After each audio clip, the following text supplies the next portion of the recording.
მოგესალმებით, ვაგრძელებთ თანამედროვე სათეატრო პროცესებზე საუბარს ქალბატონ თამარ ქუთათელაძესთან და დაჩი წითელაშვილთან ერთად. დღეს ისინი არიან ჩვენი სტუმრები და უნდა ვისაუბროთ კამერულ თეატრში დადგმულ სპექტაკლზე კაცი ადამიანი, რომელიც ახალგაზრდა რეჟისორმა გიორგი თენაძემ დადგა და საერთოდ უნდა ვთქვა ამ თეატრზე ორი სიტყვა ძალიან საინტერესო სათეატრო სივრცეთი იქცა ეს ადგილი ახალგაზრდებისთვის რაღაცა ნამდვილი გზის გასაკვალი ადგილია, იმიტომ რომ უცბად რომ ამთავრებ უნივერსიტეტს და რაღაცა ესეთი კონკრეტული მოწვევა არ გაქვს თეატრიდან, აი გიორგი აფხაზავა და მთელი ის გუნდი, ვინც ამ თეატრში მოღვაწეობს, რაღაცა ძალიან დაკვირვებული თვალით უყურებენ ახალგაზრდა მსახიობებსაც, რეჟისორებსაც და მე ძალიან საინტერესო პროცესია. და ეს სპექტაკლიც გონია რომ ძალიან ისეთი თანამედროვე და ორიგინალური ხედვით გააზრებული სპექტაკლი იყო. მე არასოდეს არ მინახავს დარეჯანისა და ლუარსაბის ისტორია სიყვარულზე დადგმული და ეს იყო გულწრფელ სიყვარულზე, რომელიც რაღაცა ოდად იქცა. ძალიან საინტერესო აქტორული ანსამბლი. ქალბატონ თამარ, აი თქვენთვის რითი იყო გამორჩეული ეს სპექტაკლი და ზოგადად ან რითი არ იყო გამორჩეული, რომ ბრძანოთ? კი ბატონო, მაგრამ მეც უნდა შეუერთდე შენს ქებას ამ თეატრის მიმართულებით და ვიტყვი, რომ ფანატიკოსები მუშაობენ აი ამ თეატრში, ლამის ცხოვრობენ. ხო, თვითონ საკუთარი ხელით აშენებენ იქ თუ რამე ხარვეზია და რა ვიცი, დეკორაციას საკუთარი ხელით ქმნიან, მიდიან, ყიდულობენ და ასე შემდეგ და ეს რა თქმა უნდა რეჟისურასაც ეტყობა ეს სპექტაკლი, რომელიც ჩვენ ნახეთ ახლა კაცი ადამიანი, ასევე ძალიან ორიგინალურად არის განხორციელებული. და მინდა ვთქვა, რომ ეს მეორე სპექტაკლია ჭავჭავაძის აწარმოებების მიხედვით ამ რეჟისორის მიერ დადგმული. პირველი იყო სადიპლომო სპექტაკლი ილია ჭავჭავაძის ოთარან ქრივი დადგა, ოღონდ დადგა ის გორის თეატრში და ასევე ძალიან საინტერესო გააზრებით იყო წარმოდგენილი. საერთოდ ცდილობს ეს რეჟისორი რაღაცა თანამედროვე აქცენტები შემოიტანოს, მაგრამ ძალიან დახვეწილად, ძალიან კულტურულად ისე ილია ჭავჭავაძეს და რაღაცა უხეშად არ ჩაერიოს ან ტექსტში, ან თვითონ გამომსახველობით ფორმებში და შედეგი ნახეთ ყველა. აღსანიშნავია, თვითონ დეკორაციაც ძალიან საინტერესოდ იყო წარმოდგენილი, გაფორმებული ხალიჩებით და სიღრმეში აი ეს ორი საბანი, რომელიც არავებით არის ხო დადგმული და რომ შევხედავთ უკვე იგრძნობა, რომ ეს ორი ადამიანი გაუცხოებული არა, მაგრამ აი ბუნების მიერ ასე დაჩაგრული ლუარსაბი, რომელსაც რა ვიცი, მე როგორც აღვიქვი, ქალთან ურთიერთობა უბრალოდ ფიზიკური ურთიერთობა არ შეუძლია. ძალიან კეთილია, ძალიან თავაზიანია, ძალიან უზომოდ უყვარს ხო თავისი დარეჯანი, მაგრამ ფიზიკური ურთიერთობა არ შეუძლია. ათასნაირი კომპლიმენტები თავსებს და არის ხოლმე მომენტები, რომ დარეჯანს გონია, რომ აი ახლა ეს მათი სიტყვიერი თუ დისტანციური ალერსი საქმიან ურთიერთობაში გადაიზრდება, მაგრამ ლუარსაბი უკვე თითქოს დახარჯული შედის ამ თავის კარავში და მამაპაპურად მოკლედ გამოეხვევა ამ საბანში და იწყებს ძილს. დარეჯანს აქვს ბრაზიც, ხან თავდაპირველად გაკვირვება, მერე რამ გარკვეული ბრაზიც, მაგრამ ეს ბრაზი ისეთ ყენაში არ გადაიზრდება, რომ აგრესიული არ ხდება, თან მსახიობი მოგეხსენება ძალიან ისე დადებითი აურით გამოირჩევა და თვითონაც ძალიან გაგებითი. ნინო მუმლაძე თამაშობს დარეჯანს და ბადრი ბეგალიშვილი თამაშობს ლუარსაბს. და აქვს ძალიან ისეთი კულტურული და გაგებითი დამოკიდებულება ამ კაცის ნაკლის მიმართ. და აღსანიშნავია, რომ თვითონ რეჟისორიც ძალიან გაგებით ეკიდება ამ ნაწარმოებს და ისე არ კიცხავს, არ დასცინის ამ ჩვენს ლუარსაბს, რომელიც ადრეულად ჩვენ გვახსოვს, რომ ძალიან გროტესკულად იყო ხოლმე გამოსახული და აი ამჯერად ჩვეულებრივი ადამიანები არიან, თავიანთი ნაკლითაც და თავიანთი გარკვეული ღირსებებითაც, ასეთი სიყვარული როგორც აქ არის წარმოდგენილი, მე მგონი აი ესეთი დიდი სითბო ადრეულ დადგმებს არ ახასიათებდა. ну, აქედან გამომდინარე, ხა ჩვენ შეგვიძლია ვიმსჯელოთ იმაზეც, რომ რა თქმა უნდა, ყველა ადამიანებს ნაკლიც აქვს, ღირსებაც აქვს და აი ამ მხრივ როგორ არის წარმოდგენილი საინტერესოა დავითი, მისი ძმა, ბორსაბის ძმა და რა თქმა უნდა რძალი, რომელიც აი ესე პირდაპირ ხურივით დასტრიალებს ბორსაბის სამოსახლოს და ძალიან ცუდ როლს თამაშობს ფინალისკენ დარიჯანის მოცილებაში და ხორეშანი, რომელსაც ასევე ძალიან საინტერესო განასახიერებს გორის თეატრის ერთ-ერთი წამყვანი მსახიობი ლიკა კევლიშვილი. კევლიშვილი. ისიც ძალიან საინტერესო სახეს ქმნის, არის მკითხავი, მჭიდავი, რა ვიცი, საბოლოოდ საწამლავს ამზადებს და ასე მოიცრიცილებს დარეჯანს თავიდან და ну, რა თქმა უნდა, დარეჯანის მაგრამ ეს ჩარევა დრამატურგიაში თუნდაც ეს ისე დრამატურგიული სიზუსტით აქ და ხაზი არ წყდება, რომ ბუნდოვანი არ ხდება, რატო დაიწყო და სადამ თავდეს. თითქოს იჯერებს.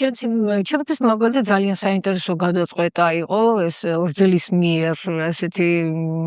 შურისძიება. ხო, შურისძიება და მოცილება, რომ დაიპატრონოს მის ქონებას. რამდენიმე დადგმა გვინახავს საინტერესო ვასო გოძიაშვილისა და ცეცილია წუწუნავას მონაწილეობით მე უკვე მარინა თბილელი თამაშობდა მარჯანიშვილის ცეცი მარჯანიშვილში მე გიზო ჟორდანიამაც დადგა ბოლოს როცა დათო დვალიშვილი და კეთი ჩხეიძე თამაშობდნენ ჩემი აზრით ძალიან კარგი სპექტაკლი იყო რობერტ სტურუას კაცი ადამიანი ჟანრი და თათულის რაღაც არაჩვეულებრივი ნანუკა ხუსკილაძე მარინა კახიანი ტრისანი ყველა რაღაც დარეჯან ხარშილაძე რაღაც საოცარ ანსამბლს ქმნიდნენ და აი ამ ყველა დადგმებისგან ზოგი გვინახავს და ზოგი რადიო ჩანაწერი მეგუსმენია სრულიად განსხვავებული რედაქციით თითქოს არაფრის მსგავსი და არ სკოლაში მასწავლებლის ნასწავლი ჩვენ ხოლმე კაცი ადამიანი მაინც მასწავლებლის ახსნით ვიცით და მე უკვე ჩვენ წიგთან ურთიერთობ აი რაღაც საინტერესო რედაქცია მოძებნა ის პრობლემა ის სევდა ის ემოცია ადამიანური ურთიერთობის თითქოს ბოროტებაც და თითქოს გულუბრყვილობაც რომელიც მე ამ ყველაფერს რაღაცა თავისთავად რაღაც მიმართულებას აძლევს, რომელიც ამ სპექტაკლში ძალიან ათლათ არის გამოჩენილი. ნამდვილად. თქვენთვის რა იყო საინტერესო და სამახსოვრო? აი პირველ რიგში საუბარს მე დავიწყებ თვითონ თეატრის განხილვით და ძალიან ჩემთვის ძალიან კომფორტული გარემო ამ თეატრში, რადგან ახალგაზრდები მუშაობენ. თვითონ როგორც რეჟისორიც ახალგაზრდა არის, ძალიან კარგად ეტყობა ეს ახალგაზრდული სული, ახალგაზრდული ხედვა და ეს ექსპერიმენტებისადმი დიდი მიმღებლობა. რაც თვითონ ამ სპექტაკლს და მას აქ ჩატარებულ არაერთ სპექტაკლში ხედავთ აი ამ სხვანაირი ტიპის გაგებასა და სხვანაირი ტიპის შეხედვას თვითონ გააზრებას ნაწარმოებების გააზრებისადმი გარდა ამისა აი სცენაზე უნდა აღნიშნო ის რომ თვითონ რეჟისორს ძალიან გიორგი თენაძეს ძალიან კარგად აქვს გააზრებული არა მხოლოდ თვითონ კაცი ადამიანის ის არსებული ეპოქა რადგან აი სცენაზე არსებული ხარიჩები ძალიან მნიშვნელოვანი ძალიან ლამაზ გარემოს ქმნის და ამისა ძალიან კარგად უსმენს ხალხს ბურსაბის სიმდიდრეს რადგან იმ დროისთვის მით უმეტეს მე-19 საუკუნეში ხალიჩები ყოველთვის ხელის კეთდებოდა და ან ეს ყოველთვის იყო ძალიან დიდი ფუფუნების საგანი და მხოლოდ მოიძებნებოდა მხოლოდ თავადებისა და დიდ ბარონებთა სახლებში და ეს ძალიან კარგად უსმენს მიუხედავად რომ რასაკვირველია თეატრის ხარვედებიდან გამომდინარე დიდ დეკორაციული მასე ვერ ვთავაზობ თუმცა აი ამ პატარა დეტალები და ამ გააზრებული მოქმედებები აი ეს ძალიან კარგად შემოაქვს გარდა ამისა რაც აღნიშნეთ უკვე ის რომ ძალიან განსხვავდება ლუარსაბის და იმის პერსონაჟები და ჩემი აზრით ეს გამოწვეულია ზუსტად იქიდან რომ ძალიან განსხვავებულია ორიგინალი ჭავჭავაძისეული ვერსიიდან და ეს ზუსტად იქიდან არის გამპირობებული რომ რეჟისორმა უარი თქვა თხრობების როლის ჩამატების შესახებ მას შეიძლება თხრობები გამოეყენებინა დაახლოებით ისე როგორც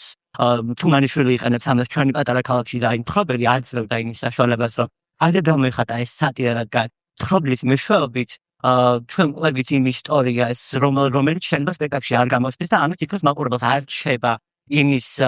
წარმოსახვის ან იმის უნარი იმის ფიქრის უნარი რომ თავად გაიაზროს ყველაფერი ამ თხრობელი ამ სიტყვას იწვევა და მას შეიძლება რომ გამოეყენებინა და ეს სატირული ნაწარმოები რომელიც ამის ორიგინალ ვერსიას კარგად ახლავს ძალიან კარგად გამოეყენებინა თუმცა ის სრულიად სხვა გზას მიყოლა პირიქით იმ გზას რომლითაც ამ პერსონაჟს სრულიად სხვა სახელით ხედავს და ეს ზუსტად ამან გამოიწვია ეს სატირული ხაზის უკან გადაწევა და ჩვენ რეალურად ხედავთ იმ წყალს რომელიც ბედნიერია არ ხედავთ იმ წყალს რომელიც ორიგინალ ვერსიაში უშუალოდ ავტორის სახით გვეუბნება და ჩვენც მათზე როგორც ავტორი ფიქრობს ზუსტად ის ემოციები გადმოგვხვდება ჩვენს აი აქ ხედავთ იმ რეალურ სულებს იმ რეალურ მოვლენებს რომელსაც როგორი იქნებოდა რეალურად მათი ცხოვრება თვის რომ გვეყურებინა ეს ძალიან დადებითი დადებითი ემოციებს იწვევს რადგან რეალურ ცხოვრებაში ესეთი სატირული მით უმეტეს ჭარტაოდისეური სატირა ეს რეალურ ცხოვრებაში ესე აკლიოდ გამოსაჩენი არ არის თუ რასაკვირველია ძალიან დიდ ფართობში არ ვუყურებთ კონკრეტულ მოვლენებს ხო ზუსტად ამიტომ ძალიან შეიცვალა თვითონ მთლიანად სპექტაკლის სტრუქტურა აქედან გამომდინარე პერსონაჟების მოპყრობა ერთმანეთისადმი და თუნდაც აი ეს ჩხუბი ერთმანეთს რო ჩხუბობენ ბოზბაში ჭამონ თუ ჩიხითმა აი ესეც ნაწარმოებში ძალიან ტრაგიკულად არის განხილული ძალიან სატირული მდგომარეობის და სცენაზე აი ამ ყველაფრის გამოკვლევით როდესაც სატირა უკანა ფონზე გადავიდა იყო ძალიან სახალხო და რეალურად ხედავთ მათ ჯანსაღ სიყვარულს მიუხედავად ბევრი ნაკლისა ძალიან კარგად ჩანს მათი ani ეს ცოლქმრული თუნდაც ჩხუბი თუნდაც ურთიერთობა და ეს სცენაზე ძალიან სახალისო და ძალიან სიყვარული ცავსე ხო ყოველგვარი აგრესიისაგან დაცვლილია იცი მე ყოველთვის ვაკვირდები ხოლმე ახალ გამოჩენილ მსახიობს და არ შეიძლება არ ვახსენოთ ნანა მეტრეველი რომელიც აი სულ ახლახანს დაამთავრა თეატრალური უნივერსიტეტი მე ვნახე მოზარდმაყურებელთა თეატრში მის სადიპლომო სპექტაკლი ბლეზი თუ სწორად მახსოვს სადაც არაჩვეულებრივად გამოირჩევა რაღაც აი ინტუიტიური გემოვნებით და თან დაყოლილი რაღაცა ბუნებრივობით რომელიც აი კერისწავლება ეს ბავშვი ესეთი მოვიდა პირველ კურსზე და ეხლა გახდა უკვე არტისტი რაღაცა თავისი სამსახიობო ოსტატობით და უკვე სრულიად განსხვავებული სახე ლამაზისეული რასაც აკეთებს აი სპექტაკლში ცალკე სპექტაკლი აქვს თვითონ მსახიობს რომელიც აი კუთხეში ზის და იქ რაღაცას თამაშობს თუ რაღაცა ავასცენაზე თავის მოვლენად არის მიყვება ყველაფერში არის გამორჩეული და განსაკუთრებით მაინც აი წამით არ გაძლევს შესაძლებლობას რომ მოწყდე და მის მოვლენად არის არ გაყვე კი ბატონო სრულიად გეთანხმები და აი მე როცა უყურებდი ამ სპექტაკლს მომეჩვენა რომ თითქოს მისი მონაყოლიც კი აი თხრობელი თითქოს შეიძლება აი მე რა შენიშნა მაქვს თენაძის მიმართ რომ არ არის ისეთი თამამი აი ამ კონცეფციაში აი ამ ლამაზისეულიდან გამომდინარე ძალიან საინტერესო სახე იყო და აი თავიდან გამიშინა შთაბეჭდილება რომ ეს ლამაზისეული ყვებოდა ამ ისტორიას იმიტომ რომ შვილი ვითახავდათ გაზრდილი და ერთი მომენტი არის დედაო ეუბნება ხო ეუბნება და გარდა ამისა თვითონ დარეჯანის დამოკიდებულებაც ძალიან ისეთი იყო შვილი არ აყავდა და კიცხავდა რა თქმა უნდა როგორც ნაწარმოებში ისე არა მაგრამ ყოველ შემთხვევაში ძალიან თბილი და დედაშვილური დამოკიდებულება ჰქონდა და იქ რაღაცა საჩუქარიც მე მგონი უბოძგა რომელსაც ის ძალიან უფრთხილება და იქ თოჯინური ელემენტიც აქვს გამოყენებული სპექტაკლში როგორც გვახსოვს აი როცა მიდიან ესენი მკითხავთან ცოლქმარი რომ მოიპოვონ რაღაცა წამალი რო შვილი სცენარი არაჩვეულებრივად აღქმული აი ეს პატარა სივრცე არის საოცარი ძალიან საინტერესო მხატვარია ნინო კიტია შემიძლია არ ვთქვა არ აღნიშნა აი ძალიან ნაკონურად საინტერესო და გაფორმებული ეს პატარა სცენა რომელიც სცენაც კი არ არის პირდაპირ დარბას ეს მეორე მხარეა კი და აი ეს ფაიტონით რომ მიემგზავრებიან ურმით კი არა ფაიტონით მიემგზავრებიან და თან ეს ქოლგიანი და რეჯანი და ლუარსაბი ესე დიდი სიყვარულით აქვს გამოხატული და თან თვითონვე ათამაშებს ესე იგი დამოკიდებულებაც მოჩანს ძალიან კარგად და არ შემიძლია არ აღნიშნო თვითონ რეჟისორი საიმონ თეატრის ხელმძღვანელის გიორგი აფხაზავას მიერ შესრულებული მღვდლის როლი, ლოთი მღვდლის როლი, რომელიც ესეთი უგონო მდგომარეობაში გამოდის სცენაზე და იქ ლამისკის ერთ მოიმტრას ხო და საბოლოოდ გადასწერს ჯვარს, მაგრამ ერთით რისი თქმა მინდა რეჟისორი, რომელიც ცდილობს რომ დაეხმაროს თეატრს, ახალგაზრდა მსახიობს, რეჟისორს და თავისი როლი შეასრულოს, თავისი აი ეს მსხვერპლი გაიღოს, გაიხსენოს თავისი ძველი პროფესია, მოგეხსენებათ, მსახიობი აღარ არის, მართალია ცოტა ხანი ისწავლა, მაგრამ ისიც უნდა გავიხსენოთ, ვისთან ისწავლა, ხო, ისეთ სახელოვან პედაგოგთან, ისეთ მკაც პედაგოგთან, როგორც გიორგი მარგველაშვილი, ამასთან ისწავლა და შემდგომ უკვე შეიცვალა პროფესია, მაგრამ მსახიობობასაც, რა თქმა უნდა, ხანდახან უბრუნდება ხოლმე და შემდგომ უკვე ჩვენ დონჟუანიც ვნახეთ. იმათქვი, რომ გათანამედროვებული აქცენტებით აქვს სპექტაკლის მეთქი და აი აქ ორ როლს თამაშობს გიორგი ჩაჩუა, რომელიც არ შემიძლია არ ვახსენო, ერთი არის დავითი, მსახური ეს